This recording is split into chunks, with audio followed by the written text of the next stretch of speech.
So I'm putting steel in with Miller the other day. I'm going to keep naming you. Is he 12? He's 19. It is a very young name. No, this is the guy that's got Ruthless tattooed on his legs. Yes. Yes, that guy.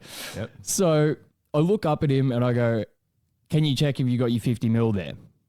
He puts 2 fingers in next to the fucking steel and the shutter, and I go, no, what are you doing? It's always been 3 fingers. And he goes, oh, puts 4 fingers in there. I'm like, are you fucking joking, man? Yeah. Unfortunately, I'm not surprised. Some kids these days. They're special little units, aren't they? I was working not at my regular job, at a different job recently, and I told someone that I was working with, the person waiting for this coffee is out the front to the left. No joke, she picked the coffees up and then looked at me and said, which way is left? Which way is left? I thought she was joking. I sort of laughed and she's like, I'm serious. Oh, you serious? Let me laugh even harder. So I had to give hand gestures. I said, yeah. And like, I was tempted to say, oh, they're wearing a orange coloured shirt. Didn't want to take the risk that she didn't know what colours were what. So, yeah. That's a fair assumption if she doesn't know what directions are what. Yeah, that's true. There's another funny story from this week. So it's my first week back at my regular job. Mm-hmm. And at the end of whatever lesson they were doing, they had a substitute and whatnot. And they wanted to play like celebrity heads at the end for the last sort of 5 minutes, this year 8 class. Yeah, that's fine. This one kid's like, yeah, I want to be the person who guesses, comes and sits on a chair at the front, like sort of below the whiteboard. And this other kid was like, oh, I want to write what person he's going to be. And because it was a history lesson, they wanted to choose like some historian figure. The funniest thing happened before they even writ that. So the kid sitting down at the front is just sort of sitting there. And then the other kid, instead of sort of coming next to him and writing sort of above his head, he straddles the kid. What the fuck? Puts his leg over and basically sits on his lap, like facing him front on. And then the kid that was sitting there originally sort of like looks around and everyone's pissing themselves laughing and he just goes, sort of, yeah, pretends to go down on him, which just made it even fucking funnier. Oh, man. I miss school days. Absolutely killed me. I couldn't hold it in. I was pissing myself as well. Because you're definitely not supposed to encourage that kind of behaviour. No, but like neither of them got embarrassed, which was the weirdest thing about it. They're both trying to out-gay chicken each other. Yeah, but they're not friends either. So I didn't understand like, yeah. Just a weird power play. A few scenes missing in their brains. Yeah. But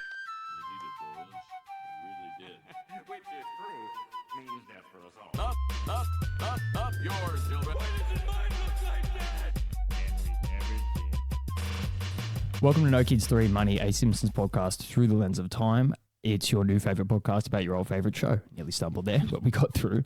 I'm one half of your host, Ned. And I'm Matt. Alrighty. What do we have in store for the people this week, Matt?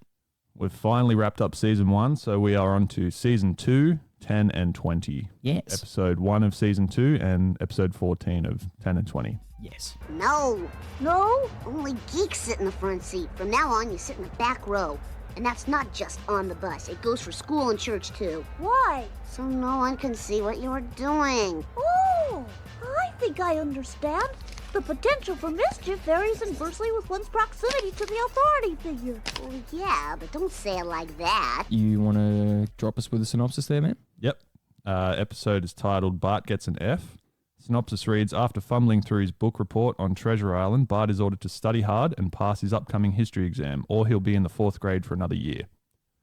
I think we were going to start trialing to give like a more thought out synopsis rather than just those few sentences. So we'll slowly integrate that throughout the next couple of episodes until we give more of a broad context instead of stopping midway through chatting for context updates. Yeah, that makes more sense. Yeah. Are you going to do that now or? I said it's coming. Hasn't arrived just yet. Maybe later in the podcast.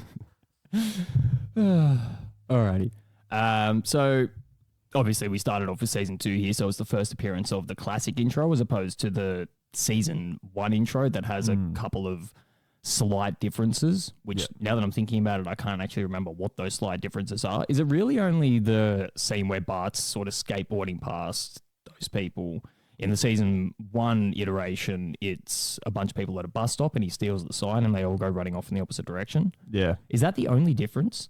Yeah, it's pretty similar. The only thing I've noticed is just the speed of the episode has picked up, including the intro. So like, I feel like season 1, it was more slower motion. It was like sort of 0.75 speed, whereas it's regular speed now.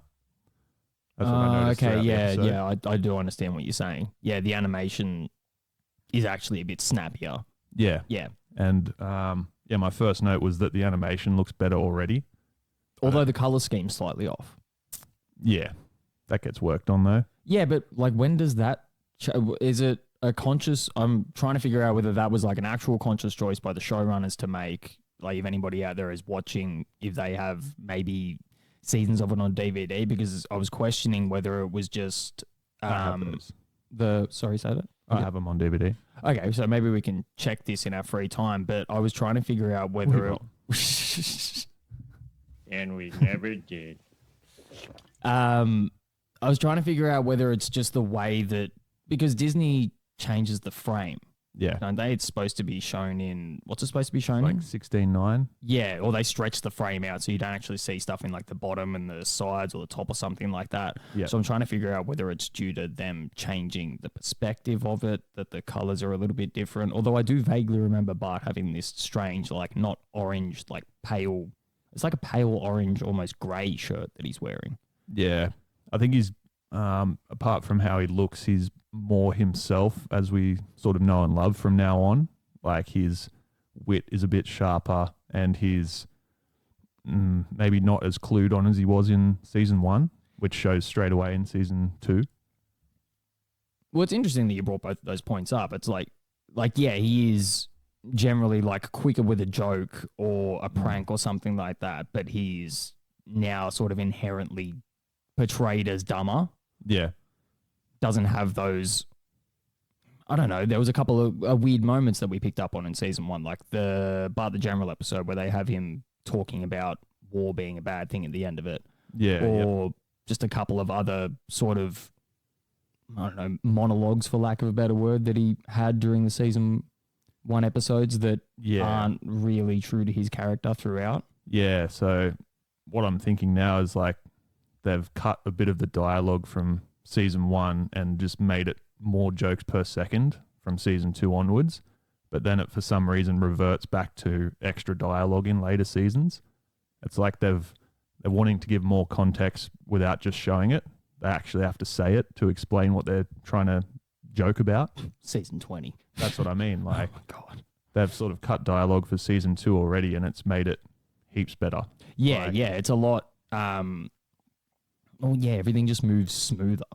Yeah, 100%. Like, there's a lot more going on in the scenes as opposed to just being a very simple single shot of the family and here's the plot point that we're trying to make. Yeah. There's a lot going on in the background. There's not just random background characters now as well. Like you see on the bus scene sort of early on, we're actually getting this established sort of, here's like Sherry and Terry, here's Nelson, here's all of these kids that are now going to start appearing throughout the series. Yeah.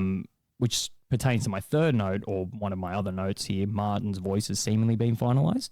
Yeah. I don't think it strays much from this. It's like a perfect, like what you would envision a little kid's voice to be, but it might get slightly higher. Yeah. If anything. Yeah. But the way with the inflection, I suppose, I don't know, because his voice is vastly different in season 1. Yeah. I think that it was, again, with the speed of things, I think they've sharpened up everyone's... to a degree. Milhouse is still weird. A little bit. He sounds like very generic as opposed to like some of the other characters. Like Homer's voice is also vastly different in this season, which I didn't really notice until we started talking about it just now. Yeah, I think Dan Castellaneta. Castellaneta. That's right. Yeah, he needed to find like a smoother option for his voice to be able to continue doing Homer, because they were trying to like sort of parody some older actor. I can't remember his name. I think we mentioned it last week. Have you ever watched the Inside the Actors Studio with the Simpsons? Not for a long time. Who's that guy with the beard and the glasses? I think he's dead now. James something used to run that show Inside the Actors Studio, where they'd have all the cast on to talk about the show in a whole, essentially. And Dan Castellaneta, That's what I said. explained at some point in time that Homer's voice is a play on his own father's voice. Yeah. So the way that he sort of did it in season 1 is a bit more true to the first couple of iterations that he had of it. And then he said he sort of realized that it was too close to his father's voice, so he needed to put different inflections on certain words and just... Yeah. I don't know what exactly he did to his voice to make it sound the way that it did, but like it was deeper and almost more like drawly.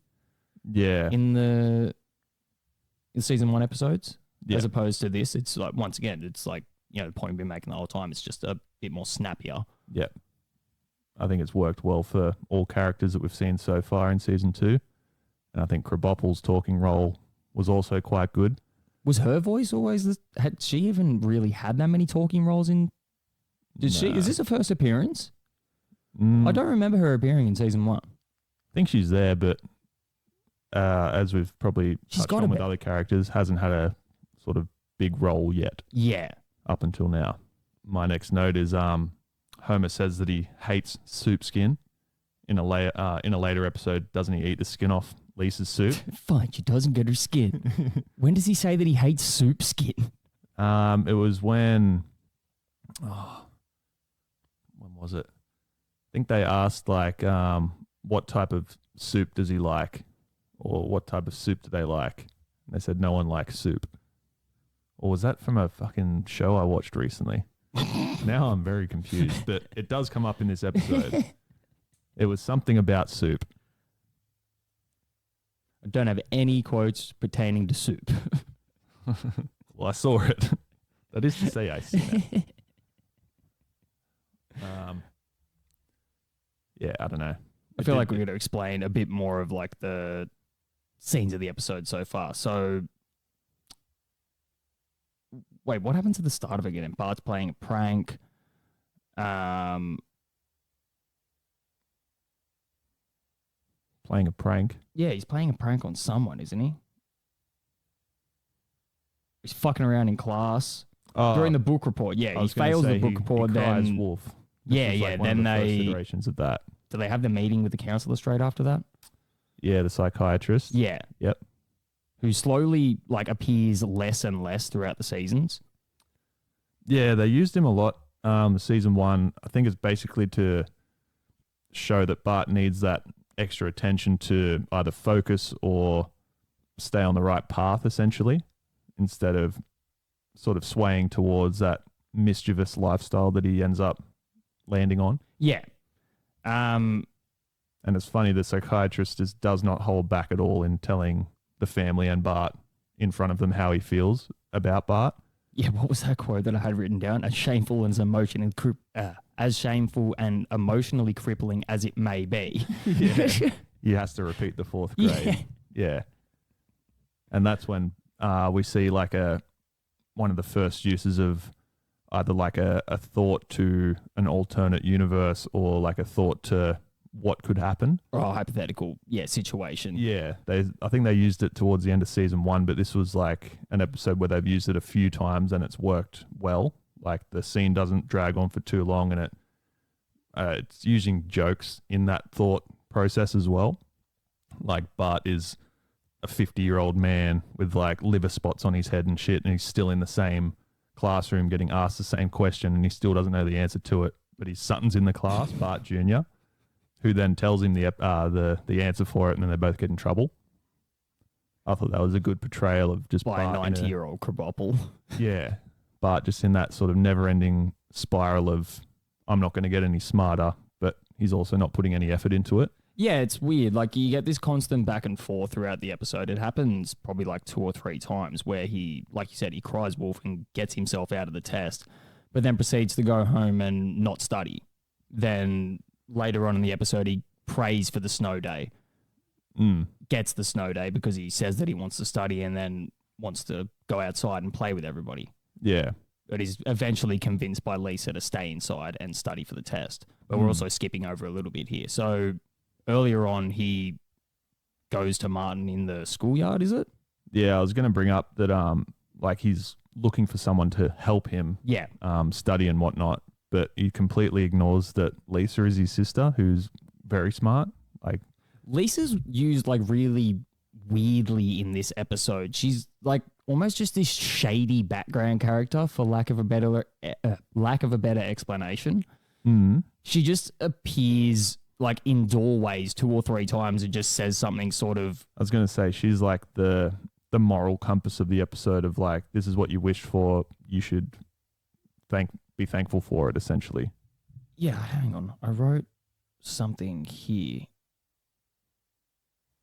Oh, well, she seems to be the only one that's like not oblivious to the entirety of the situation. Like, you know, obviously Bart comes home and fakes being sick and is completely fooling Marge, and Homer's just kind of completely oblivious to the situation as it is. Obviously, he praises Lisa early on, and then Bart gets a little bit upset because his thing's being covered on the fridge, and Homer just sort of blows it off and shows that he doesn't care. And then, yeah, to also double down on that point is when Bart goes to study, Homer completely ignores what he says and just drags him into the TV room. Yeah. And then basically forces him to sit there and continue not getting smarter.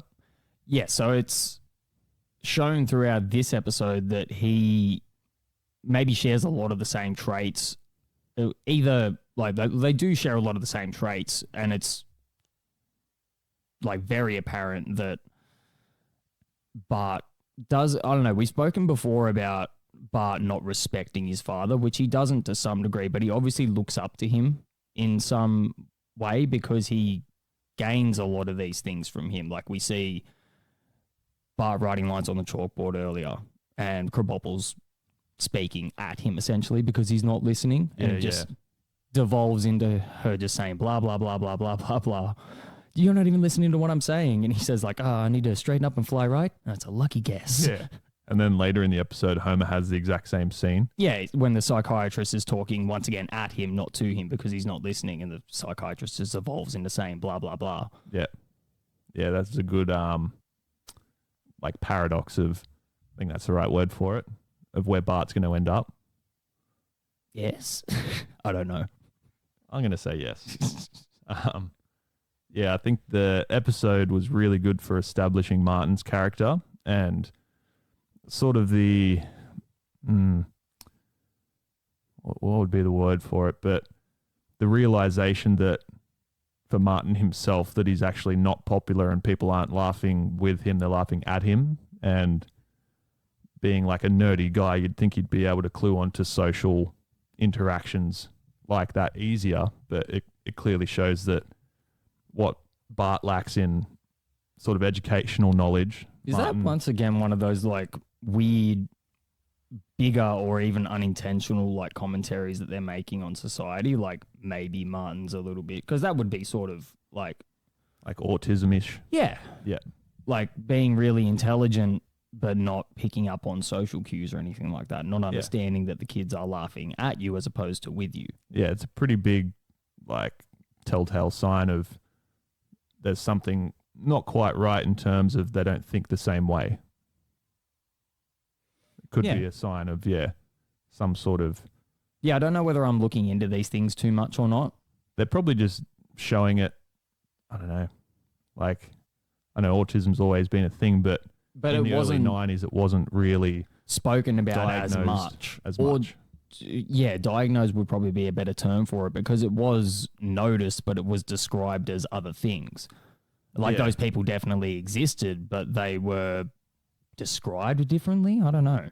Yeah, I think everyone was just put on Ritalin. And everything just sort of was pushed under the same umbrella as opposed to the way that it's looked at today, where it's, there's an umbrella, but it's all a spectrum now.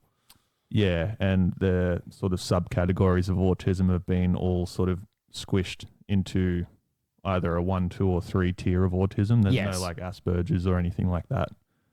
Oh, they don't say it's like that anymore. Wait, what? Yeah, they've changed the spectrum in how they diagnose people now. So like instead of, because Asperger's is a type of autism, it's now just part of the tiered spectrum. So like, yeah, the not title, but that's the only word I can think of. The title of Asperger's is no longer a thing. Really? Pretty sure. Yeah. I didn't know that. Did you know that? Yeah, we did like some, You'd have to do a lot of on-the-job training I for was this going kind to of say thing, we did right? Yeah. professional learning recently about, Professional learning. we call it PL. I got a big one, baby. Yeah, I'm pretty sure it was something along that ilk. So that was, yeah. I'm still not quite understanding, and sorry that we're not talking about The Simpsons here, but I do need to understand before we can move on. So they've just categorized everything into 3 tiers of autism. It's like So everyone's Essentially. autistic now. people that have autistic traits are in the spectrum, not everyone. But Okay. you know how there's like, That just seems backwards to me. well, yeah, I think there is a lot of people that are unhappy about it because they're sort of under more of a broad spectrum rather than seeing people with autism. Like if you meet someone with autism, you've met one person with autism, essentially. Like there's And no more. two that are the same. Yes. So what might work for someone in terms of trying to sort of get them into a social situation where they can be comfortable and things like that, which pertains to the episode we're discussing now, might not work for someone else next to them that has seemingly the same issues. So they've tried to make it simpler for people like you? I don't really know what the purpose of it was to sort of make it a more broad It's spectrum. Trash. Pure trash. I don't know. There's things that I learn that I then just push to the back of my mind or that just don't ever retain. So there's only little bits of things that come through at a time. So Fits well into the theme of this episode. yeah. So after he contacts Martin, and then there's that little montage scene of them going back and forth, Bart teaching him how to be, essentially a little more carefree Yeah. and fit in with everybody a little better, and then him trying to make Bart crack down on the books. Fuck, it was great when he hits him with the whip out of nowhere. He's just walking behind him and just cracks him with a horse whip. Yeah. Bart must have just been like sort of trailing off a little bit whilst trying to study. Which is also that specific like joke of somebody being watched while they're being studied, then somebody being hurt afterwards comes up a couple of times that I can think of. When Homer goes to college and he's studying, he punches that black guy because he tries to wake him up. I don't recall. Remember the nerds are like teaching him how to study? There's that Yeah. montage and like he's sleeping next to the computer and one of them like taps him and he just punches him in the face. Yeah. Yeah. I needed the PowerPoint for our rock tumbler. What do I plug back in? The rock tumbler or the TV? They'll never let us show that again. Yeah, so as Martin gets more Bartized, as I would like to, I've just got heavy breathing written down. yeah, they've sort of like, they don't show whatever prank they've just done, but they're sort No, of they running- talk about it. They throw like a cherry bomb in the girls' toilets or something like that, or some form of Yeah. explosive. They don't show it actually happening. They're Yeah. sort of just running around the back of the school building to hide and then describe what the scene is. And Richard's there too. Yeah, Richard's been mentioned by name. Again. Which is strange because we'd Fuck is Richard? never picked up on that. Because there's Wendell and Lewis. It must be the weird white kid. He's the kid with like the weird like grey hair kind of thing and the blue jacket. Yeah. That's who Richard is. But at some point in time, they just stop referring to him by name. Yeah, they must have. Or we just They just haven't give paid up. much attention. Probably even Lewis as well. I don't remember him being like referred to in later seasons either. Yeah, not They particularly. gradually just sort of give up on a bunch of the kids. Yeah. Which makes sense because they're not It's good really. because they're not the focus of the episode, so they don't need to be named. I don't think they ever really like have any important speaking roles or lines or anything Nah. like that. They're just background animation to a degree. Yeah, they might say one witty thing or two here and there, but Yeah, predominantly not. But yeah, that's because they're obviously leaning, and they started to in season 1, but they're leaning way more towards Milhouse being portrayed as not Bart's only friend, but his best friend. yeah, which is strange because they never really establish a best friend for Lisa. I wonder if she's ever sort of jealous of Bart having that best friend. I suppose that she is, but I think that's also, I think there was maybe a conscious effort from the writers to look at it from a perspective of like, we need to maybe make like one popular kid and one kid that's, you know, sort of a little bit of a loner and an outsider, so that there's a broader spectrum that everybody can sort of attach themselves to the show with. Yeah, true. I get what you mean. Because if you Yeah, were to just not- make Lisa have a bunch of friends as well, I think her sort of character loses effect. Yeah, because she is portrayed as that sort of lonely, nerdy person. But she does have friends? I don't know. Yeah, none that she hangs out with. And they're also sort of always really shown to like making fun of her in some way, shape or form, or like she's that like person that they tolerate almost Yeah, yeah. because they have to. Lots of friend groups have them. Yeah. The straggler. I remember a good story. Remember Darren? Lived in Tarmore. Yeah. Just completely outing him here, but he'll never listen to this.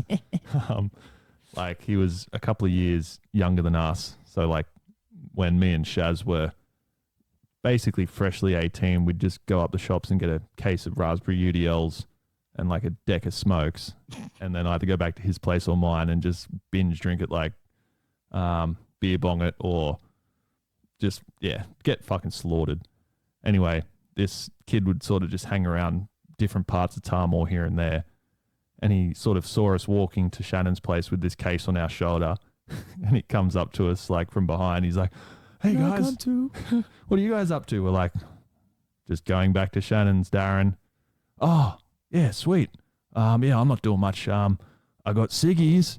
And then Shannon's like, "Fuck off," like holding his pack of ciggies as well. So demoralizing. He just wanted to be friends. It's so strange, like the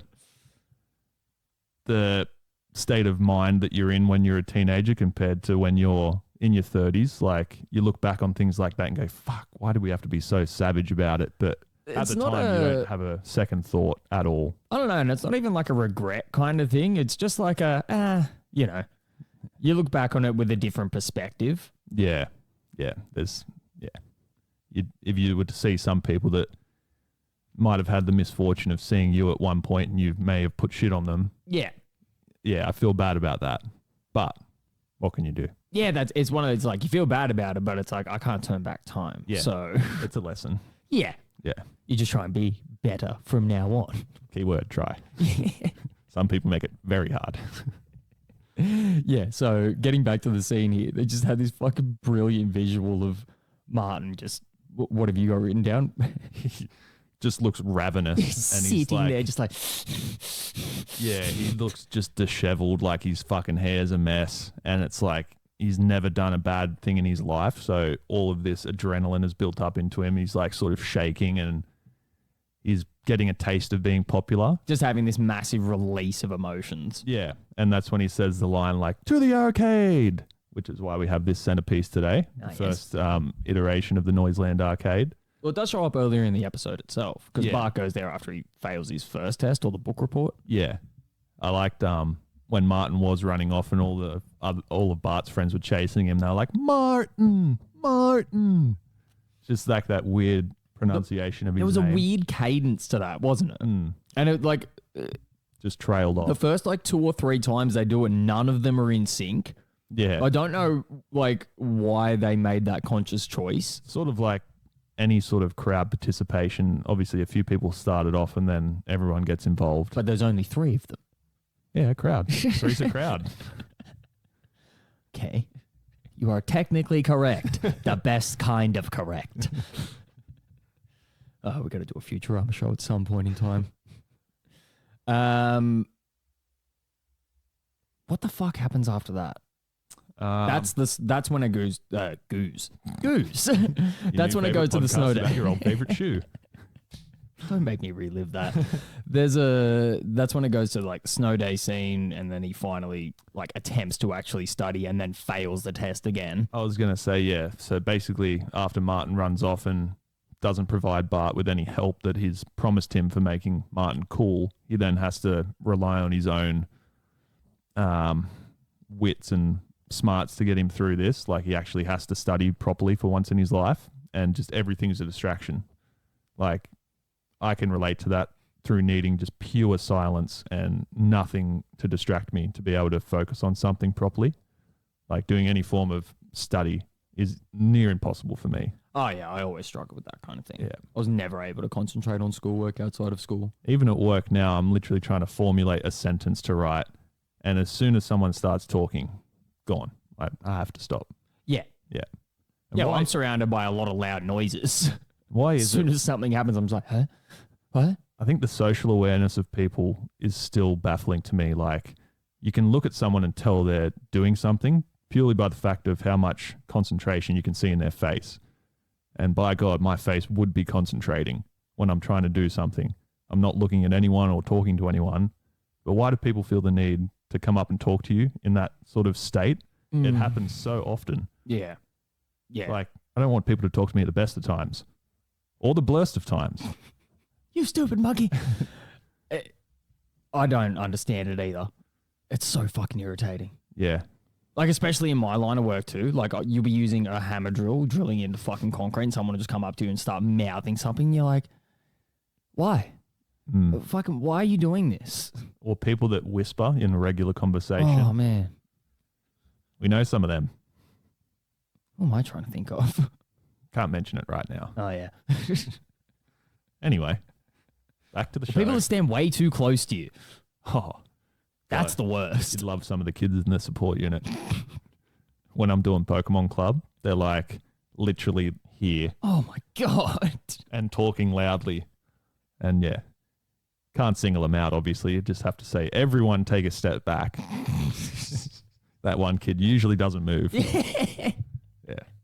Good fun. Oh, that sounds fucking terrible.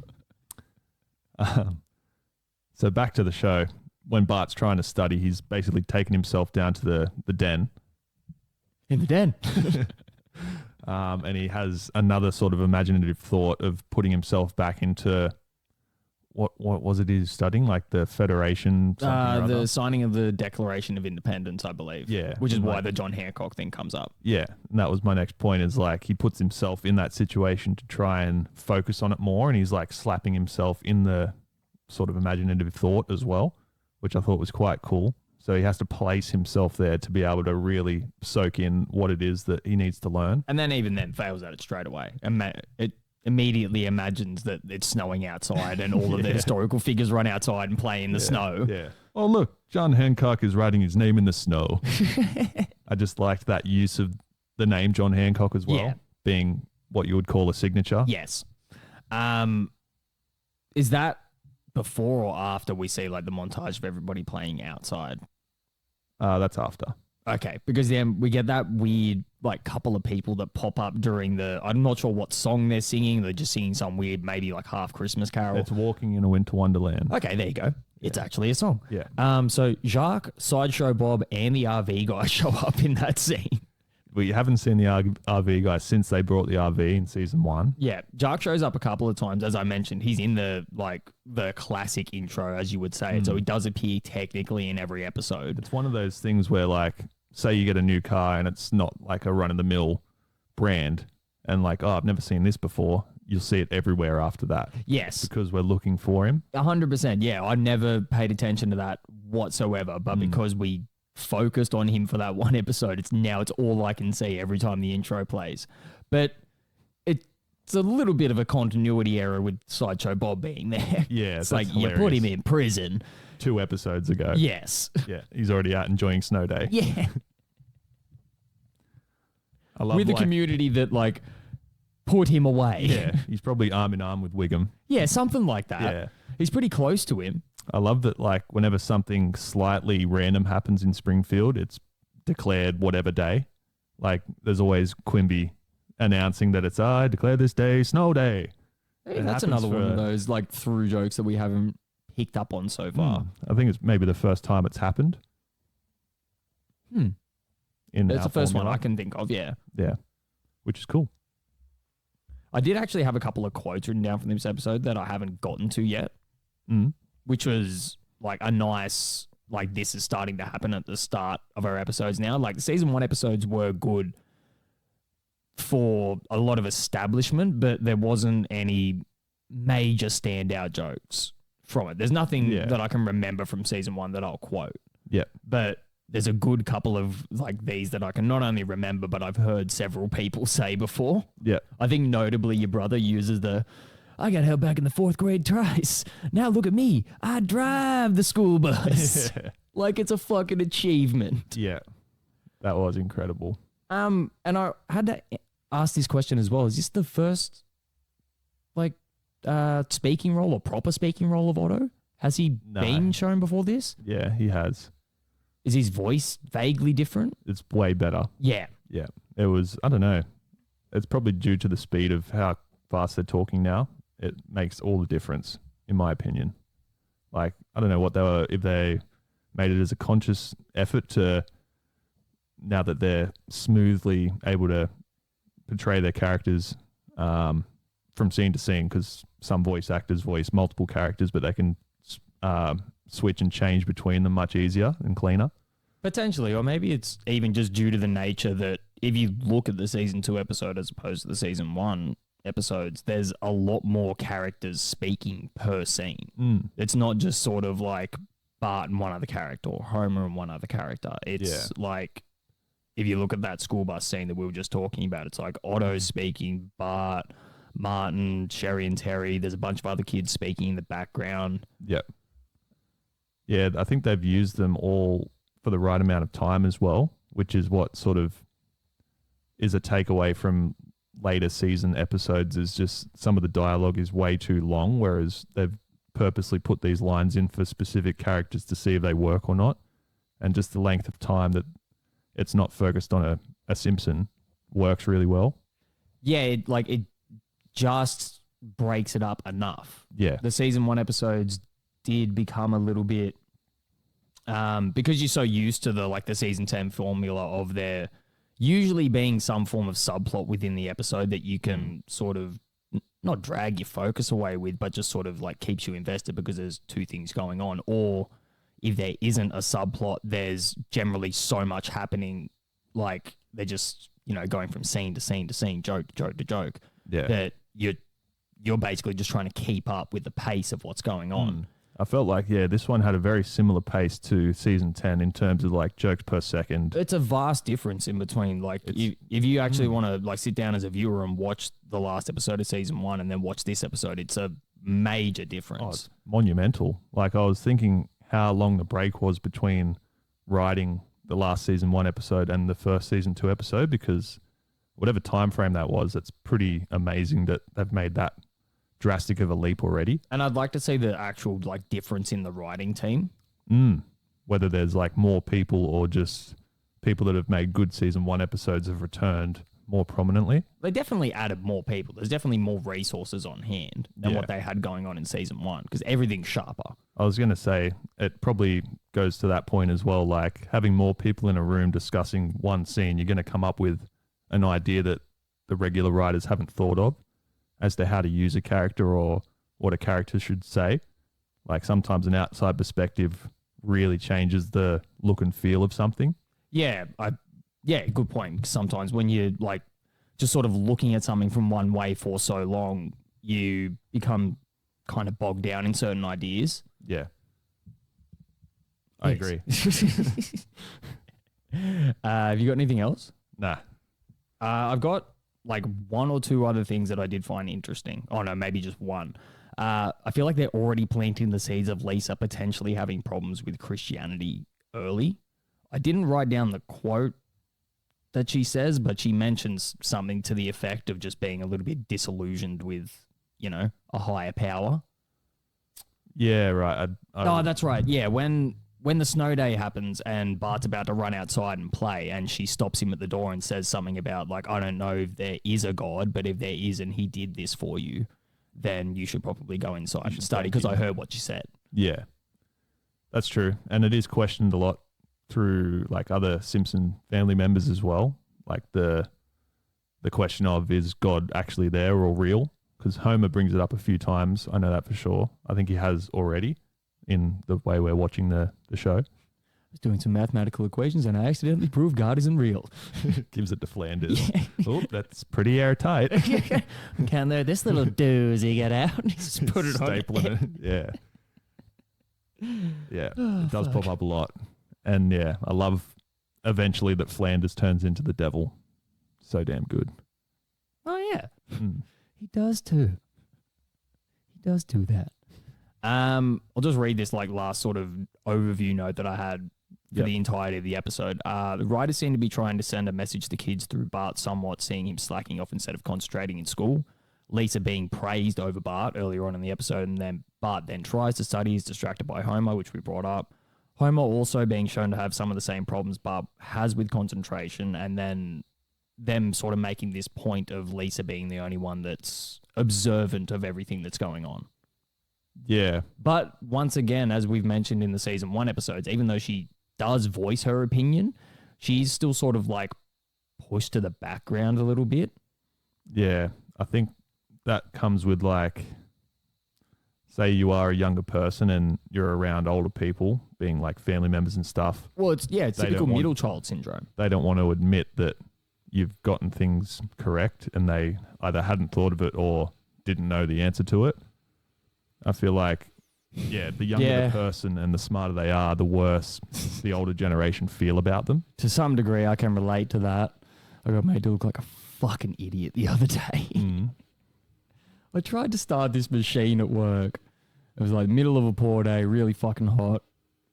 Yeah, pulling the fucking pull starter on this thing. Oh, I completely underthought everything. Okay. Like looking at spark plugs, looking at carburetors. Another dude comes over and looks at it. We can't figure out why this thing doesn't fucking start. So we push it to the side, put another machine on. Anyway, next day comes, another dude looks at it and goes, "There's no fuel in here." Yeah. I would say you've overthought it. That's why you were looking at... Yeah. You were looking at mechanical issues before. Instant sweat. Power. Yeah. Oh, yeah. No. I've done that before, don't worry. As debilitating as it is, at least it wasn't a 12-year-old pointing out your mistakes. An 8-year-old. Wait, 12? What happened? Oh, I can't remember exact times, but I know it's happened.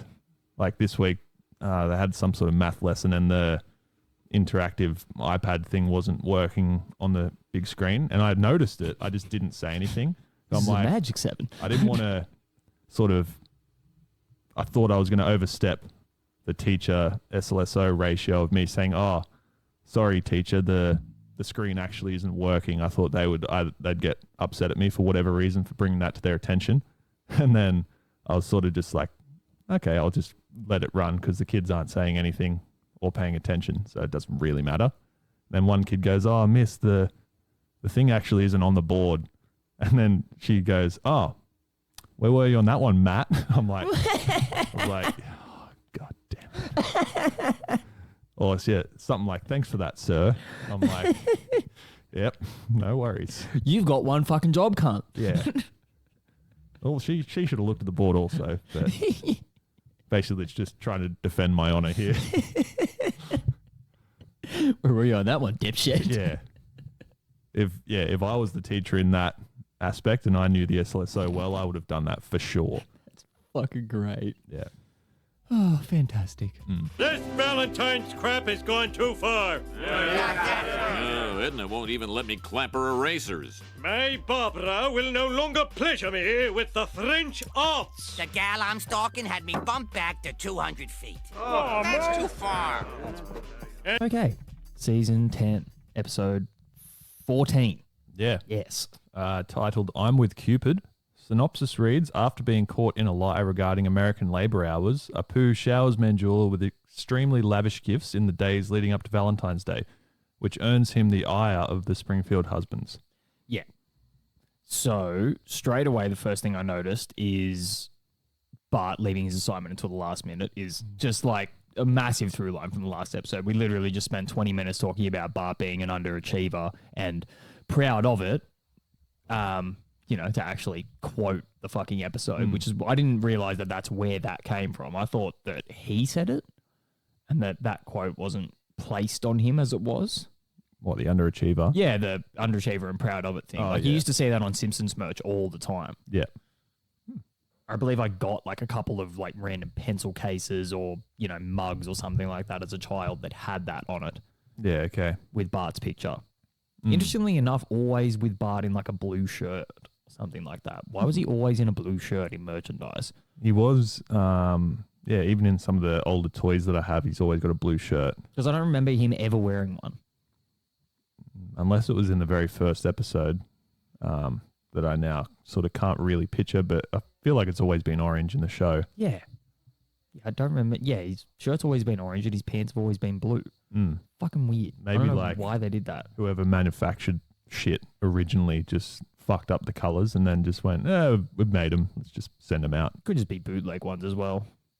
No, the stuff I've got is legit and it's still odd colors.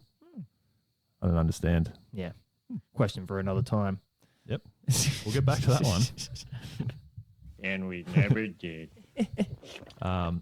Yeah, I think as well, like the portrayal of leaving an assignment to the last minute, a lot of people resonate with. Like, Oh, yeah, even adults do that. I did that all the fucking time. Yeah, to the extent of sometimes not even doing it. Left it that late. It's weird. Like kids these days, even if you don't submit things on time, you still have to do it and then get a 0 anyway.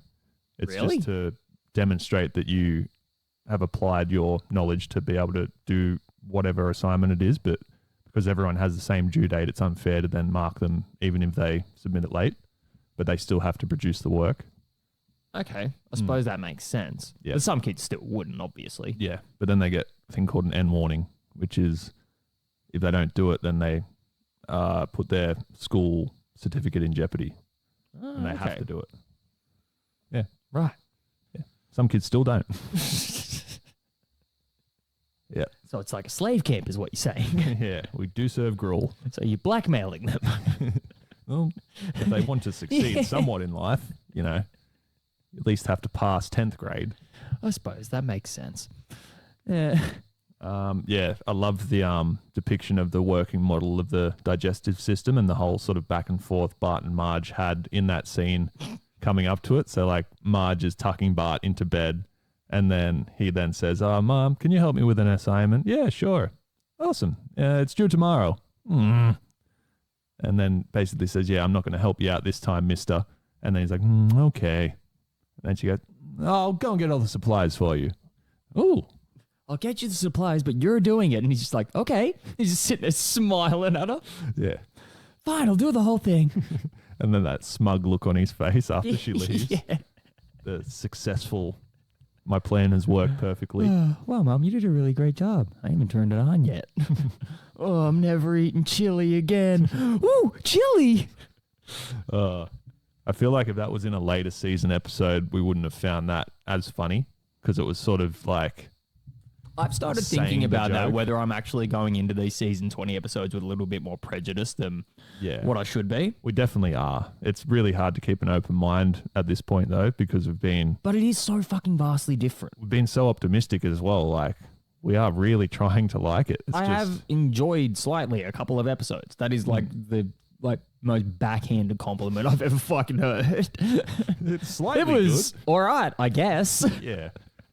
I think, we are trying to find, like, funny sections as season 10 and earlier seasons show, rather than just analysing it with the purpose and intent that we go into it with. It's not to say that they're inherently bad, but it's like when you sit there and watch a season 10 episode and then watch a season 20 episode immediately after it, there is glaring differences. Yeah. But we're getting too far ahead of ourselves here. Yeah. Yes. Like the first like 4 or 5 things I have written down are just quotes. Yeah. The conversation that Marge and Manjula are having when they walk in, they're talking about being ashamed of each other's houses. Well, let's just say we both feel that. Yeah. I liked that. It was like a means to an end. Like they're not going to give either way. They both want to feel shame. Did you notice how many, like, one of those things that you're sort of looking at with backwards perspective. All right. So with the period of time that we live in, we've obviously had a couple of characters replaced within the later seasons, like Lou, Carl, and I don't think Apu's even in the show anymore. So Apu's been completely removed from the show, but Lou and Carl themselves are now voiced by black actors as opposed to being voiced by Hank Azaria that they used to be. Yeah. Because everybody, who's the fuck was that comedian? What's his name? Hari Kondoblu or something like that. Yeah. I believe that's his nearly name got there. vaguely. Anyway, I've never fucking seen him in anything. But then he just immediately sort of jumped to fame because he made the documentary The Problem with Apu.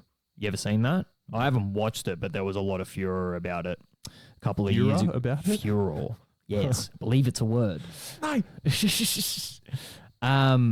Yeah, he essentially just pointed out all the problems, which there is a few of, but like there's always been racially stereotypical characters in all parts of media, and it's just the point of like being able to sort of step back and laugh at it a little bit, because a lot of these people can laugh at themselves. A lot of Indian people didn't actually have a problem with it. Right. And it was kind of just a symptom of the time of like him jumping out and saying there's a problem, and then everybody... We do live in that era where Yes. everything is offensive. Cancel culture. Yeah. It'll go away. At its height. It will go away at some point. But there is like obviously key lessons to learn from it is don't outwardly stereotype someone that you meet in real life. Yes. The bigger point that I was going to make from this is, even though I don't particularly agree with a lot of his views, there is a lot of inherently racist things that happen in this scene alone. Like, we immediately cut after that conversation to Homer and Apu trying to pick music. And he's like, who's your favorite Indian pop star? Oh, don't make me choose. And then he's scrolling through records and he literally just says the same last name 3 times. He's like, Shankar, Shankar, Shankar. Yeah. And then like the album covers depicted as like a bomb going off or something like that. Yes, then he turns on the fucking record itself and it's literally just a bunch of tribals screaming, just before it cuts to what I think is a Frank Sinatra song. I'm not sure. Me feel so young. Or somebody, some, old 50s crooner singing. But then... Because he dials the speed down. Yes. So then we go to the scene of them having dinner and Marge asks what is in everything that Majul has made. She's like, chickpeas, lentils and rice. What about this one? Chickpeas and lentils. Fried with rice. Fried with rice. Like, it's so fucking... Like, you just look at that, like, back to back to back, and you're like, oh, okay, I can kind of understand why this guy had a problem. And then when Manjula and Apu are arguing back and forth, they go outside and close the door, which is just beads. Beats. Oh. No, I'm not going anywhere. I don't want to miss a word. You don't know what they're saying. I'm picking it up. Sala seems to mean jerk, and I think Manjula means some kind of spaceship. Yeah. When we get to Which is just such a juxtaposition of like he actually figured out what Sala means, because Sala does mean jerk as is shown in the subtitles. Oh, that's funny. Yeah, and then he thinks Manjula is a spaceship, which is her fucking name. Yeah. So good. It's just so dumb. And yeah, another sort of probably stereotypical thing is when they are arguing and the Simpsons eventually leave, they're walking outside and a book breaks through a window and falls in front of them, and it's a massive Kama Sutra book. Hey, they stole our move. Yeah. So, yeah, then we move on to... Is it them looking at... Yeah, it's the dog dragging in the paper. Dad, the vet said we shouldn't make him get the Sunday paper. That's right. And He's yelling at him for tax hike. Bad dog. Bad. Yeah. They see the note from Apu to Manjula, and then... Yeah, does it in cut the personal ads. Yeah, does it cut straight from there to... The Quickie Mart. Yeah, Homer looking at the fuck. Oh, that was one of my favourite quotes of the episode. To a heck of a blacksmith. No, I already got him one. Yeah. And That's then fucking you're fantastic. appealing. It's never split. Yeah. Just laughing about it to himself. What I've got written down about that particular scene as well is there's a sort of back and forth between Apu and Homer when he comes up to buy whatever he ends up buying. And Homer sort of tells him that there's still time to make up for what he did to Manjula. So, like, basically lied to her for all these years. Maybe we skipped a scene there. Yeah, we got must have. Front. Yeah. Anyway. Yeah, so Apu's basically said that the standard American work hours are 18 hours a day. And then... Weekends? Yeah. Has lied to her profusely to basically get out of hanging out with her for so long. Homer then goes, oh, there's still plenty of time up until Valentine's Day. And then Apu looks at a calendar and it has like a love heart marked on it. And it was sort of the realization to Apu that, it's not Valentine's Day yet. But his whole Quickie Mart store is decked out in Valentine's Day shit on the front of it. That's right. Yeah, the establishing shot before it goes inside to see Homer is literally like Valentine's Day headquarters on the outside. Yeah. And for Apu being basically there constantly, for him not to notice that he still has heaps of time is quite strange. I think it just kind of plays into the whole like part of his character of him being a massive workaholic. Mm. I thought I was a hummingbird of some kind. Or when he's on the phone to Sanjay and he asks how many pennies he has. 7! I'll be right there. So cheap. Yeah. Alrighty. Like I said, my first couple of things that I've written down are quotes. Speaking of quotes... Our game shows are a little different from yours. Your shows reward knowledge. We punish ignorance. Handy little shelf that we have here now. All right. So I've got... Then it sang, I love the nightlife with brand new lyrics. Talking about the parrot. Just for once, I'd like Homer to get a parrot to sing for me. No, it's when Homer and Marge are sitting in bed after that happens. What was the line again? Then it sang, I love the nightlife with brand new lyrics. No. And Homer's like, I hate that song. She's like, yeah, me too. But they keep talking about it. That's right. He's reading a box of like crusty flakes as well, instead of an actual book. Yes. Yeah. Yes, he is. Okay. Not a great slap, but... Not the best. Hit me We hard. need something better. What's something that makes a lot of noise? I don't know. Something that... Like whip each other with a tea towel? Yeah, we could do that. That'll actually hurt. That'll fucking suck. Yeah. I wish you hadn't suggested that. Because now everyone's going to be like, yeah, do that. You agreed so quickly too. Oh, man. All right. So I get to whip you if you don't get this. I've gone through 7 years of receipts and you've spent less?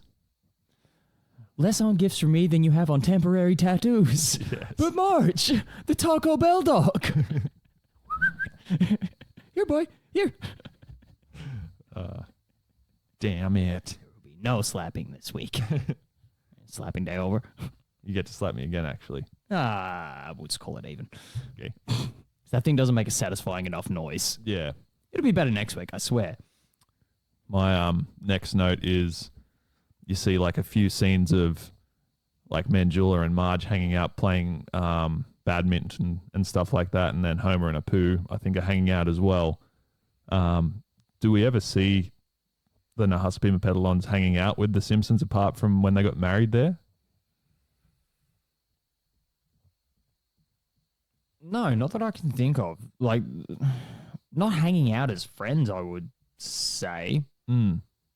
Yeah, maybe this is the first time that they're ever sort of like established to have some form of friendship. Because Marge always drones on about not sort of having people over and things like that, but clearly if they're playing badminton, wouldn't just be a spur of the moment thing. It would be like an organized social event, you would assume. No, not that I can think of. The only times they're ever really like shown to have any interaction with the Simpsons is like episodes that they're heavily involved in per se. Yeah. They're not ever really shown as like a background character at a Simpsons gathering or something like that. Like, yeah, they're shown in that episode. They're obviously shown in the wedding episode because that's where Manjula is introduced, and she's not even introduced till right at the end of it. Yeah. And then there's the episode where they have the kids. Yeah. Banana bread. What were you thinking? Our prayers have been answered. We have banana bread. Apu's got the teeth and all. Yeah. They're walking and it's like, ew. Yeah. So is it after? Yeah, then there's like a couple of like sort of half montages of Apu doing these like nice things. Or is it just that one scene of him being in chocolate? And then it cuts to the bar. Chocolate husband. There is a nut in my eye. My ears are filled with nougat. So, yeah, then we cut to the bar afterwards where Yeah. everybody, like all the husbands of the town are sort of sitting there drinking away their sorrows about Apu overshadowing them with their wives. And even Kent Brockman's broadcast is about Apu and making everyone else look bad. He specifically mentions Maud Flanders for some reason. But, well, speaking of Maud Flanders, this would be the best through line for my point. Why the fuck is Ned at the bar? He's literally never shown to be there at any point in time. Ever. Weirdly enough, like you'd think Flanders wouldn't drink at all, but he has that rumpus for him when they're all making the Hell Satans. You're right, he does. And he's serving, I'm so mad right now. I got to serve you a beer, but it's mostly head. So yeah, he's got like a bar in his basement, essentially. Seen the labourer out the front driving around and fucking on a ride on mole the other day. And it just made me think of that scene where they're all driving past the car. I got to empty my grass bag. Oh, so good. Yeah. Who's on a push bike? Flanders is on the push bike. That's Yeah. right. With the bell. Someone's on a moped. Yeah, someone's on a Carl. moped and Mo's just on like some terrible fucking postie bike. Yeah. The gal I'm stalking had me bumped back to 200 feet. And they're all just like, oh! Yeah. Yeah, what were some other of the men saying in that segment before Mo? brought up that? Yeah, Skinner says something about She Krabappel. won't even let me clap her dusters or something. Yeah, which is obviously like some real weird innuendo. Yeah, clapping the cheeks. Yeah. Yeah. Which is like retroactive innuendo because it wouldn't have, like, it obviously was at that point in time, but it takes on a different meaning with what, like, the word clap means in today's society. Yeah, true. It might not have been a buzzword. It actually sort of becomes funnier with time. Yeah. Because it, yeah. Yeah. Yes. Makes more sense to... But who the fuck's sitting next to, oh, it's Mel. Says something about Mila Barbara won't pleasure me with the French arts or something like that. Yeah. While drinking some sort of martini. Which it's like, do we ever see Mel's wife? I was completely hope under not. the impression that Mel was gay. Just boning himself. Yeah. Well, Could be. that's probably the next point to bring up as well, because we get that scene, then we get the couple of scenes of them trying to thwart Apu in his like seventh day of giving Manjula gifts. I suppose there's probably something before it, but we get some implication that the sea captain is gay and always has been. Yeah. So it's they're sort of stalking Apu, watching what he's doing, and he goes to the docks, and they're thinking it's going to be like the last gift that he's going to provide for Manjula, but he's taking like a bunch of like porno mags to the sailors, and then McAllister says something like, these will take care of the boys for at least 10 minutes. This will stop my crew from reverting to homosexuality for at least 10 minutes. No. Look who's talking. Yeah. And he puts his pinky to his mouth. Yeah. That But was before good. that, we get that great quote from Mo. Oh, yeah, I've got it here. He's making us look like a bunch of cheapskates. Oh, my rope came loose. Just in tatters all the time. Constantly. And I thought this was the same episode where he's like wearing the shopping bags on his feet, but that's obviously a different episode as well. Yeah. Yeah. There's a fucking great couple of sequences there just in a row. There's like that, like the boat sequence. Then we get fucking Flanders being kicked out of the car, rips a chunk of Mo's hair out for absolutely no reason. Yeah. At least I got a hunk of Mo's hair. Flanders is basically trying to be like, oh, we could have used all this time instead of stalking Apu, doing something nice for our wives. And then, yeah, eventually gets chucked out of the He's car. just pegging him out of the car. Just, yeah, the persona that Ned takes on in that sort of split second was so it's good too. so fucking strange. But then we like, Man, that's smart. You don't even get time to react to that because you get a poo pulling into the airport, and then Homer be like, quick, follow him in there. There's no escape from the airport. Yeah. It's all the escapes from the airport. Yeah. And yeah, the celebrity cameo in this episode was really good. Like, shoots straight to Elton John's plane, and it's got like a big pair of glasses sitting on like the bow of the plane. Yep. And yeah, it was voiced by Elton, which was cool. Front of a plane called a bow. I just took a stab in the dark there.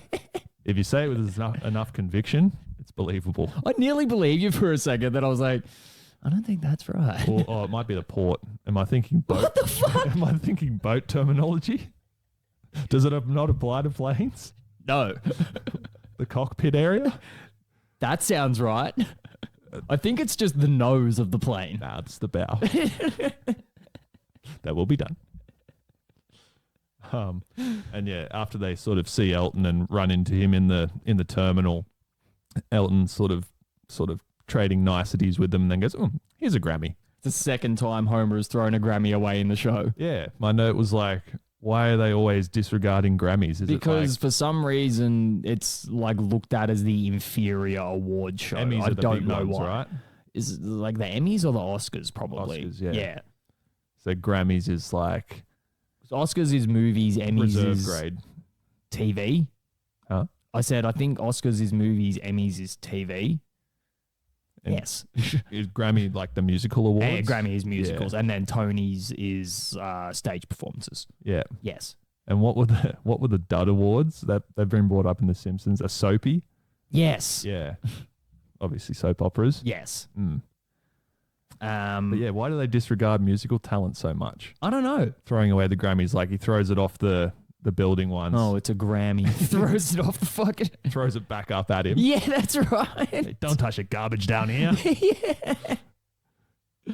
Oh, fuck. I can't wait for that episode. That's going to be great. It could be because like sort of, I don't know, musical talent around season 10 would have been perfect, like really, really good. Whereas like nowadays, I feel like musical talent is perceived Few so and far differently. between. No kids, free money. We'll return right now. I'm losing my point here. Let's get back to the show. Where are we? My next point. So they've just thrown out the Grammy that Elton's given them. And then, Locked him in a dog cage. yeah, my note was, how can Homer run as fast as a plane to catch up to it, to jump onto it? Well, it's kind of half feeds into the point that I made a couple of weeks ago. They do these weird fucking... Was it last week's episode? It would have been last week's episode. No, it'll be 2 weeks ago because we banked one. Homer just being weirdly strong at certain points in time. Yeah. Like the episode we were talking about the other day with the old-timey house where he just picks up a rock that's like 5 times the size of him and throws it above his head. Or when he's holding the mayor out the window, which it's like no grown man could hold another person like that for that long of a period of time and then shake them around and then easily just pull them up into a window with one arm. Yeah.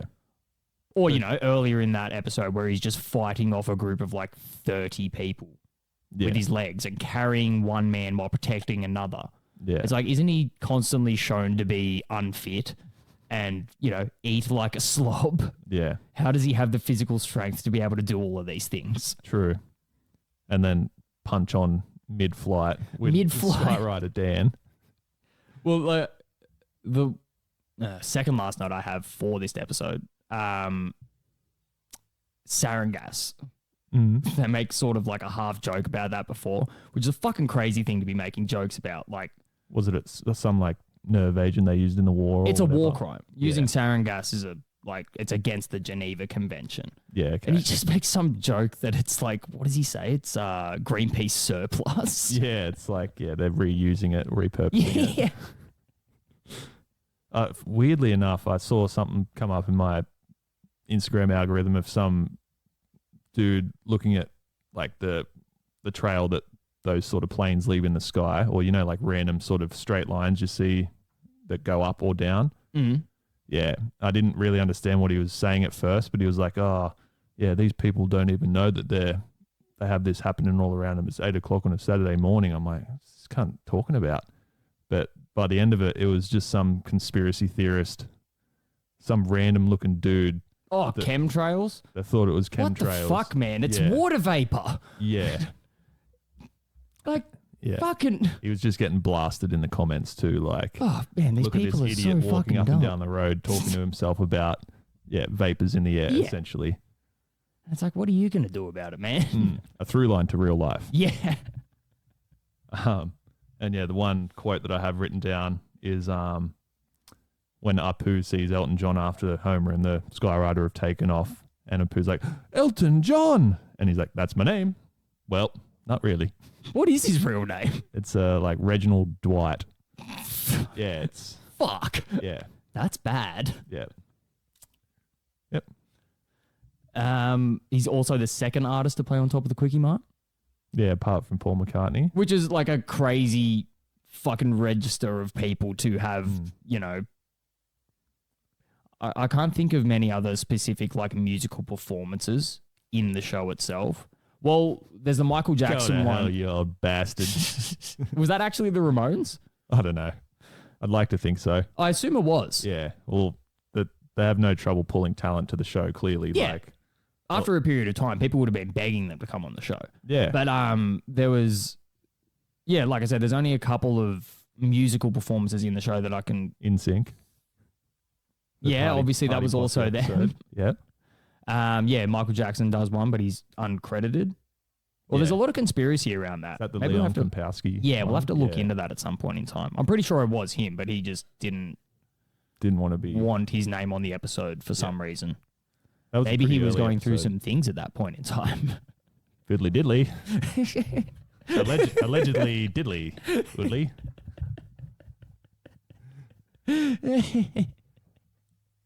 All right, and I've got a kind of a wrap-up note here. So maybe not so much what the writers were trying to portray, but what I took from the episode is that it's a cliche quote, but comparison's the thief of joy. Yeah. In the sense of like all of these other people are just focusing their unhappiness of their personal situations and comparing it to how Apu's treating his wife, sort of being unhappier by comparison then, instead of just, if you spend time focusing on your own problems as opposed to looking at what other people have, you'll generally be happier for it.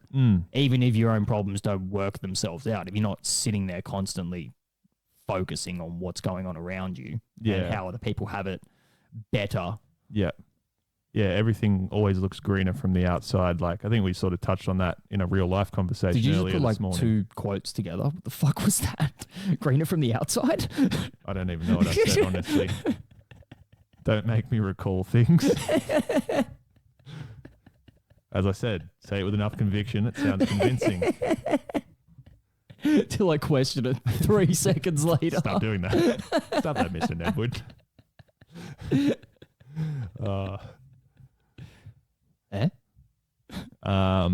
Yeah, I agree with whatever you said. Agreed. First prize. So, it's a smoke easy, Your Honor, then. So it's escaping you're thinking of then? I can't tell if those are questions or statements. So, it's our syntax you're criticising, then. Close her down, boys. All right. That came out well. I think it's my favorite thing about really expensive microphones, high fidelity burps. You could hear it coming up. Yeah, literally heard all of that. All right. So, season 20, episode 14, In the Name of the Grandfather. Synopsis reads, The Simpsons buy a new hot tub and spend so much time relaxing in it that they neglect Abraham, Grandpa Simpson. Why would they feel the need to do that? Anyway, Homer decides to make it up to Grandpa by helping him do one thing he wants to do. Grandpa reminisces about O'Flanagan's pub in Ireland, where he once had the best night of his life, so the Simpsons travel there. Marge, Bart, and Lisa visit various Irish landmarks, while Homer and Grandpa buy O'Flanagan's during a night of binge drinking and soon discover that pubs are no longer popular in Ireland. I think my favorite part about this episode that we're doing specifically so far has been that you mentioned you were going to do that at the start of the fucking episode and then did it for the worst episode of the 3. Yes. Yes. So now you have all the context and about 3 notes to go along with it. Yep, perfect.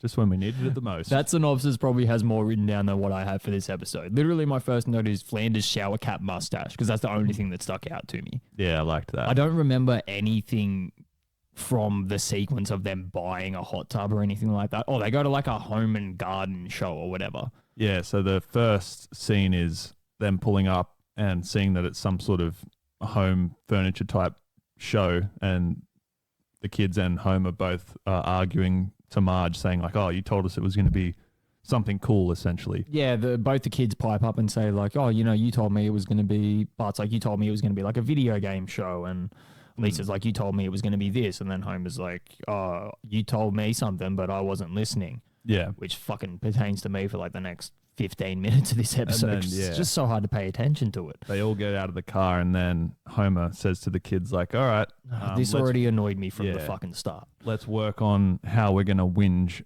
about the day on the way home." They essentially try to like harmonize their, and like this is the point we've made. Like, what? How many episodes are we in now? 14. So probably like 13 fucking times over by this point. That the jokes just need to end at a certain point. It's not the fact that the jokes themselves are bad. It's the fact that they just continue on for way too fucking long, and that's what makes them bad. If they just left it at them trying to harmonize their voices, bang, done, move on to the next scene. That's classic Simpsons. Yeah. That's how it used to be. But then they go on for like another 25 seconds of Homer complaining to Lisa about like the tone that she's using or something, and then they have this other extra scene of him, directing her voice. It's like, why? Yeah, it's why lost its purpose at this point. Yeah, as we've discussed many times, the show doesn't need to tell us what they're trying to convey. We can see it. They're We're explaining watching the a fucking show. Exactly, they're explaining the jokes on top of like just making them as well. It's like, yet they're making the joke, then they're trying to explain why it's funny for the next 10 or 15 seconds afterwards. It's like, we don't need you to explain why it's funny. Yeah. We understand why it's funny. We're not fucking idiots. And anytime someone explains why they think their joke is funny, it isn't funny. Immediately becomes not fucking funny. Yeah, it's either not relevant, or you're not speaking to the right crowd, Yes. or there's certain tiers that it can go off into. Stop saying the word tears. It's too many times this episode. Oh, the autism thing. Yeah. I'm totally going to cut it out now so that when you say that, people are like, what? Now that you've mentioned cutting it, it's not going to be cut. The first thing I liked in this episode, it actually was pretty funny. So they go in and they're perusing like hot tubs and stuff like that, and Marge sees like a bunch of welcome mats. And this one in particular, like you step on it and it tells you your weight.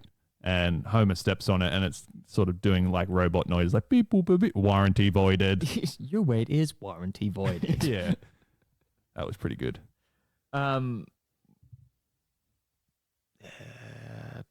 I'm trying to find. All right, I suppose I'll just sort of like jump ahead a little bit because this is the only note that I have that pertains to like visual gags, which are always still fucking great within these season 20 episodes, but they're not enough to save it outside of the plot being bad and jokes going on too long, because they're only little flash moments, but that was pretty fucking funny. Yeah. And then we get a couple of other ones later on with like the fake out montage of them cutting the smoking sign out and just putting smoking up. And then that's the end of it. Yeah. And then Homer immediately having darts thrown into the back of his head afterwards. It's just these nice little things that they've done now that they have better quality of animation and just capability to put more complex things going on in the background. Yeah. Like the amount of money per episode they're able to spend on each really shows. It kind of seems like, it's becoming more obvious where they're putting their time and effort into these episodes. There was another little visual gag that I thought was good. So I think it was on the O'Flanagan's pub at whatever point, there was like a small neon sign that said like Colin Farrell is, and then there's like in or out. That was at the jail. That's right. The Irish jail. Has Colin Farrell been to prison many times? I would only think it would be associating Colin Farrell with Ireland. Yeah. Like their sort of claim to fame. Is he their most famous actor? I would assume so. I honestly didn't even know he was Irish. Really? Yeah. You've never heard an interview with him? No, not that I can think of. Extremely Irish. Oh, there you go. Yep. He's been in a lot of good movies too. I like him. I like that. Mole Man has a dad. Where? Didn't you so, we spoke before about how this plot is just very weirdly thrown together. So there's like the initial scene of them buying this hot tub, then they're sitting in it there's like a 2.5, 3 minute scene of just them sort of sitting in this hot tub. They're scaring away the swingers. Yep. Then they get Flanders in there. Then it's the next morning and they say that there's a note on the fridge, something important that they forgot about. And they're like, oh, well, it must be telling us to relax more. And then it pans over to the retirement home and you've got all of these, it's like a family picnic kind of day. Yeah, wheelbarrow race. I think it's like Jasper there, like the old Jewish man, and then Mole Man's there holding up the legs of what is apparently his dad. Yeah, But I was under the impression that Mole Man was like 90 years old. Remember when he has like that newscast and he says that he's 31 years old? This is Mole Man in the morning. Good Mole Man to you. Yeah. There's another episode, it must be, where he says, I'm 31 years old. I think he says I'm 38 years young. Something like that. It's like kissing a peanut. Yeah. Can we keep him, Marge? Mwah, mwah. In the same scene that I was describing before, like where they're looking around at hot tubs and whatnot, like the sarcastic guy, that's all he's ever referred to in the show as, like in credits and stuff like that. Sort of has like the black hair, the black mustache. It's the Bronson guy. Yeah. Yeah. He has a different character in this. Yeah, He's like which the salesman. They do a couple of times. Like they just sort of give his voice to random people.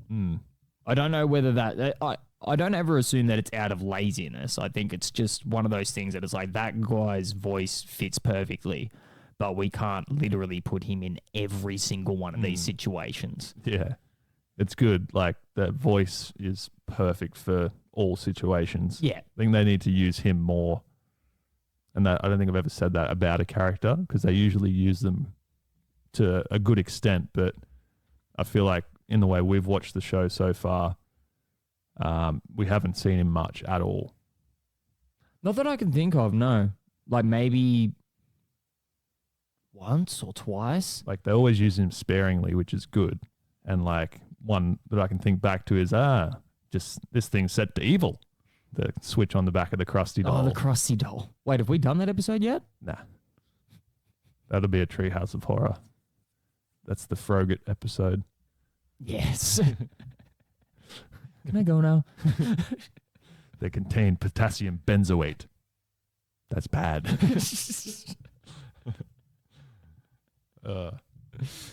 My next note is basically that the jokes are taking way too long to finish. So you touched on like the Homer teaching the kids the musical range and things like that. And then I think when Grandpa comes over to find out what the family are doing because they've sort of not come to the father-son picnic or whatever it is. Was this the part that I audibly fucking said like, okay, this needs to stop? Yeah, you were enraged. I was fucking furious by the end of it. We're sitting there and like, yeah, Grandpa breaks the spa or whatever it's called, hot tub in America.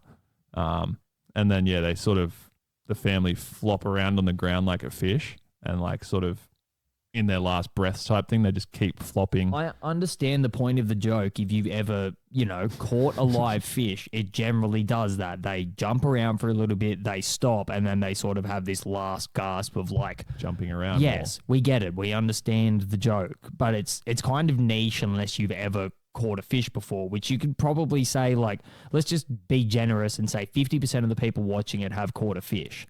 I've caught a fish. It wasn't fucking funny to me. Or owned a fish. That's exactly it. And so if you don't know what's going on, it's even less funny. Yeah. It's like they're flopping around on the ground for like 30 seconds. Seizure world.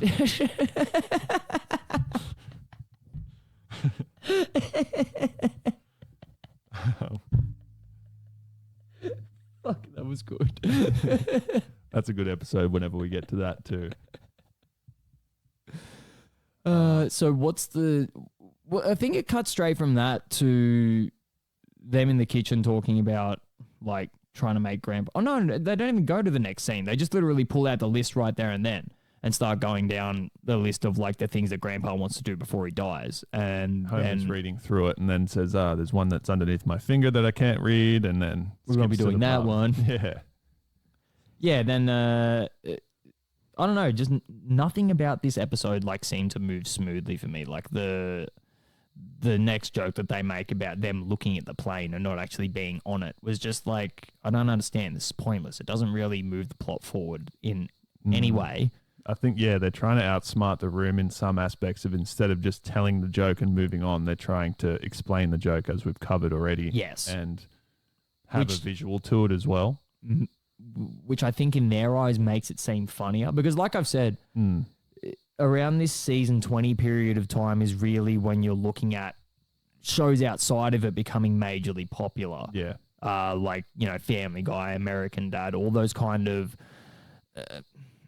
I don't know, like real humor isn't the way to describe it. Like sort of unrealistic characters portrayed in a human way and just amped up to the max. Well, it's just a way that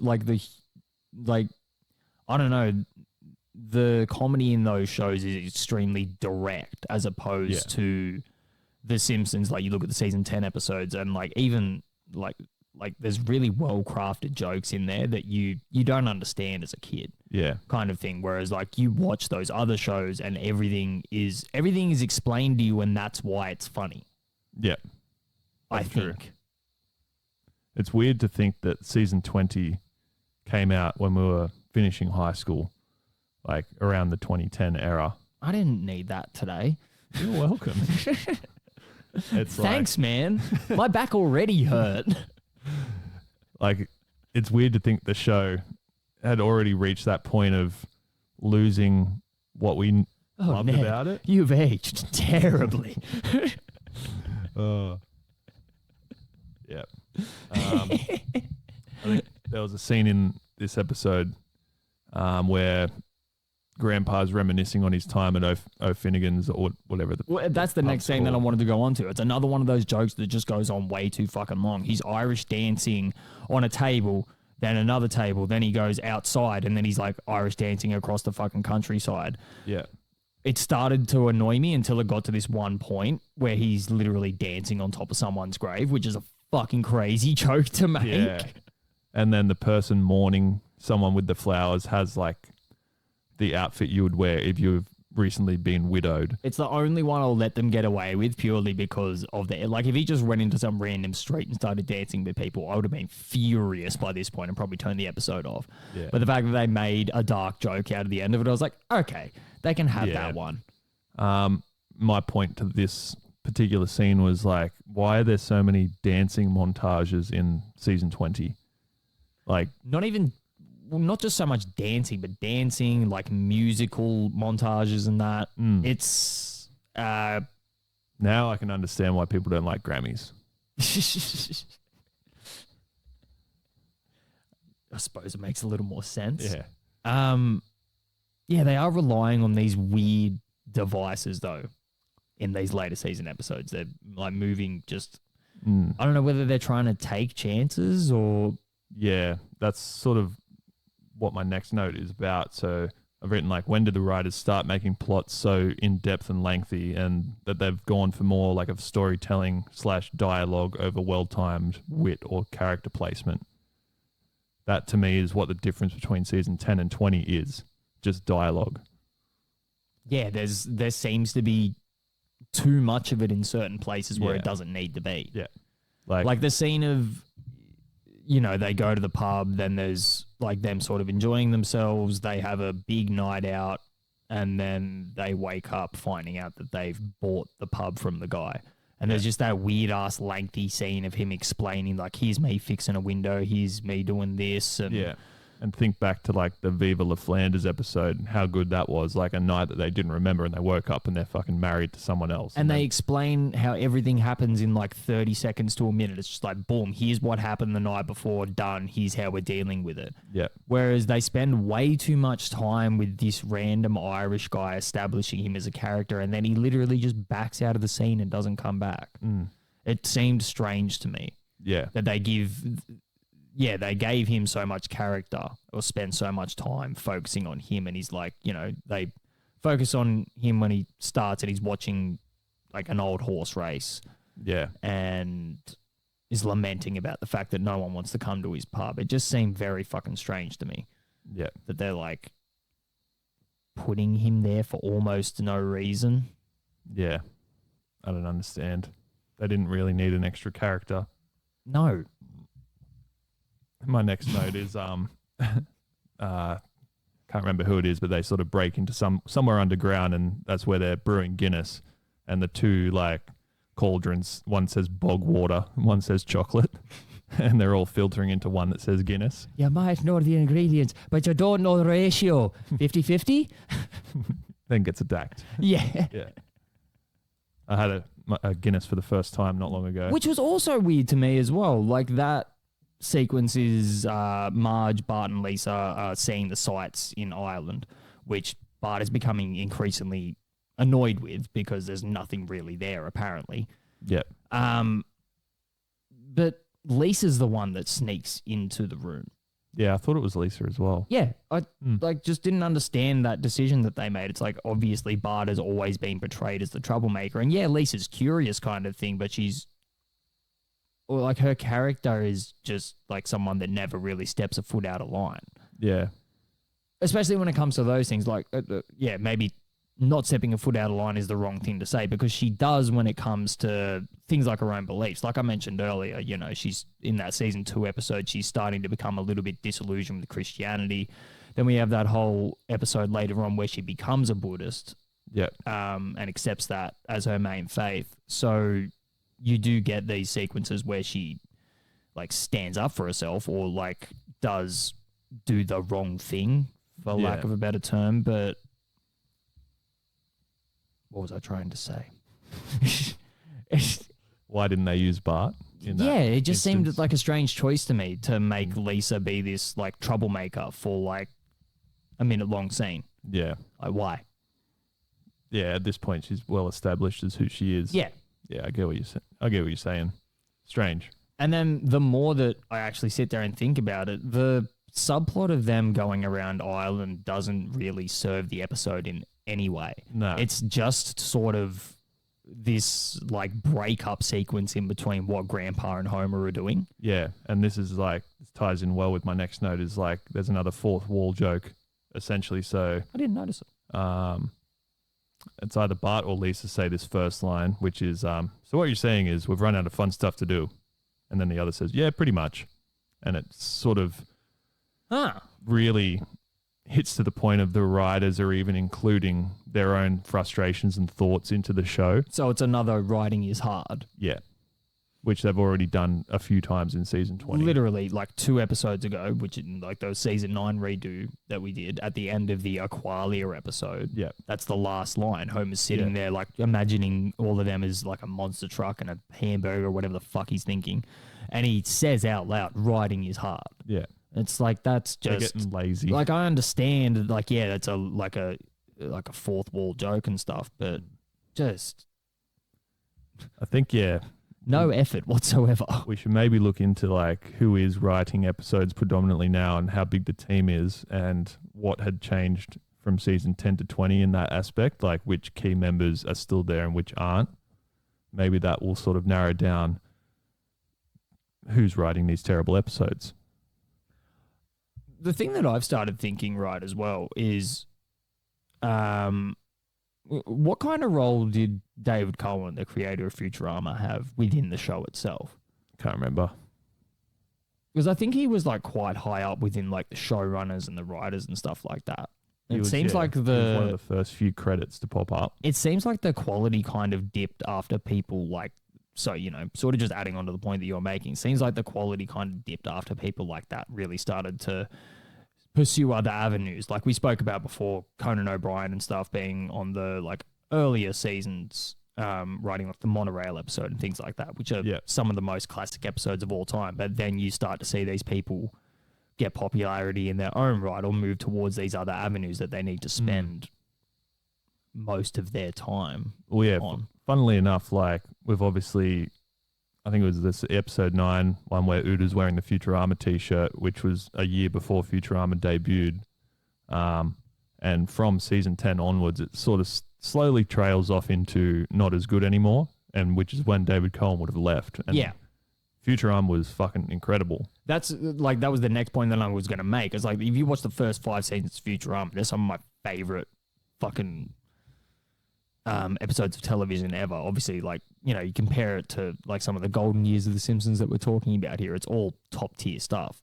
So I wonder if somebody with that level of talent leaving the team is what had these massive lasting effects.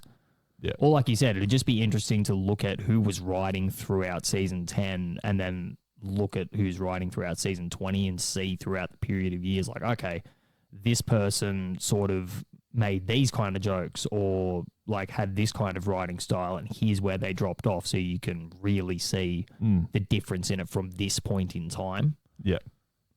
We can have a look at which, like, how many episodes a particular writer has.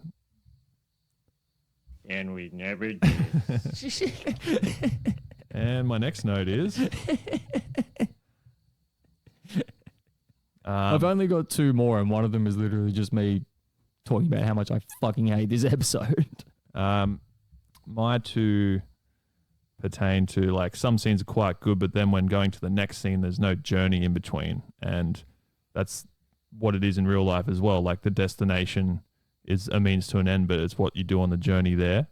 And that's what I feel like a lot of season 20 has missed for me, is that journey to whatever end point they're trying to make. They're skipping over that a lot and trying to just cram too much into an episode. It's the 10-minute point. It's there's these scenes that go on for way too long in the intro, like we spoke about with the hot tub scene. There's like a full 5 to 6 minutes of them establishing this thing that makes no fucking sense towards the rest of the plot. Like, yeah, you can make the point that it's like, yeah, they're ignoring Grandpa, but you could have got that done in a minute. Yeah. Make it like they're out doing something, and then it's like, oh, we've got something, you know, at home. They could have, like, halfway through that home and garden conference, could have cut to the retirement home and had that scene. Yeah. It makes no sense to me to do all of this stuff, then rush the rest of the plot throughout the end of the episode. Yeah. Because if you look at, like, the last 5 minutes of it, that's when they end up, like, rushing to these weird-ass conclusions that half the time aren't even conclusions. Yeah, exactly. Because how does the episode actually end? That's right, they turn the bar into a smoke easy because you're not allowed to smoke in bars in Ireland anymore, or anywhere for that matter. Then they get arrested, and how do they get let out of prison? Oh, no, that's right. The fine ends up being, or the punishment for their crime ends up being deportation and a small fine. Yeah. It's like, yeah, that does tie the plot up to some degree, but it's there's no effort compared to what, if you take that same storyline and put it through the process that they would have written it in 10 years ago, you come out with a completely different conclusion. Yeah. Or just a smoother episode overall. Yeah. And it would be like, if I edited an episode compared to you, there'll be something different that I'd add to it that you didn't, and vice versa. Yeah. So that's sort of what we've been sort of hinting at this whole time over this episode, is like what writers are gelling with each other and which ones aren't. And that really comes to fruition with the final product of a season 20 episode. What I'm starting to notice is just a lot of, like, disjointedness between the actual characters themselves. Or I'm, like, starting to wonder whether certain writers focus on certain characters more. Homer's character in these season 20 episodes is just strange to me. Like, I think his characteristics are still good. His characteristics are still the same, but, like, it's the season 1 Bart problem. They're making him say a lot of things that he's not actually, like, you know, capable of. He's not really capable of being able to put some of the sentences together that he is in these seasons. It's like they're just trying to, once again, they're just trying to throw things together and seeing what works. Yeah. It's like, it feels not a different show is not the way to describe it, but it feels like a after 20 years, they nearly looked at it again and went, maybe we need to change these characters to some degree because we've done them the same way for 20 years. Because you start to notice that in these, like towards the end of the season, like the teen episodes, you would say, and then definitely all throughout these season 20 episodes, they morph Lisa's character really aggressively from, you know, just this sort of intelligent loner into this just depressed and anxious child. It's a fucking strange choice that they decide to make. And once again, I don't know whether that's them looking at the world outside of it and going, these kids need somebody to sort of associate themselves with. But to me, it doesn't make sense. It's like, why would you... I don't know, like her character is kind of like strong and independent, and they take that away from her in later seasons. And then Bart just ends up being a walking fourth wall joke. Yeah. If you've seen any of, like, you know, something past season 25, they're just like referencing, essentially just references himself a lot. Yeah. It's fucking hard to deal with. Very weird. Marge is the only character that hasn't vastly changed, really. And then that's hard to say because I saw something a couple of months ago on the internet that her voice actor is, like, I don't know, like her voice has obviously just changed over time, but I think it's due to the fact that she has to put so much strain on her voice doing not only Marge, but like the Patty and Selma characters, and then Marge's mother when she has to voice her occasionally. If she's still alive in the show, I can't remember. But it's all that really like deep, gravelly tone. So her voice is completely fucked now. Sounds fucking dreadful. I watched an episode the other week from season 35. Yeah, and it's not to like, you know, if she, what's her name? Nancy? Julie Kavner. No, yeah. Yeah, if she, for some reason, ever heard this, it's not to say that her voice sounds dreadful. It's just age. Yeah, like it's one of those things. You know, you've been doing that for 35 years. It's going to put strain on your voice. Listen to how Axl Rose sounds now. No.